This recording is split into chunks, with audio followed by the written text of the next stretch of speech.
এই মানুষরূপী শয়তানদের হাতে তার খেলাফতি, তার শয়তানি দায়িত্ব দিয়ে তারপর শিকলবন্দি হয়েছে। এজন্য জিন শয়তানের শয়তানি কমলেও রমজান মাসে মানুষরূপী শয়তানের শয়তানি কমে না। কারণ এরা জিন শয়তান থেকে শয়তানি আর খেলাফতি নিয়ে এরপরে শয়তানি কার্যক্রম করেই যাচ্ছে। এইরকম মানুষরূপী শয়তান সকল সমাজেই কম বেশি আছে না নাই? আপনি এদেরকে চিনবেন কেমনে? যারা মানুষ হয়েও শয়তানের কাজ আঞ্জাম দেয়, এরা হচ্ছে মানুষরূপী আস্ত একটা শয়তান। এইরকম মানুষরূপী শয়তান এই রাজশাহীতে অবশ্য নাই। জোরে বলেন আছে না নাই? আছে। আল্লাহ এদের থেকে আমাদের হেফাজত করেন, বলেন আমিন।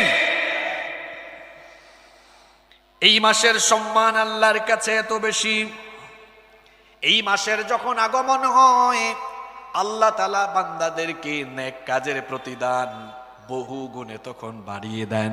এই মাসের সম্মান আল্লাহর কাছে কত বেশি শুনেন।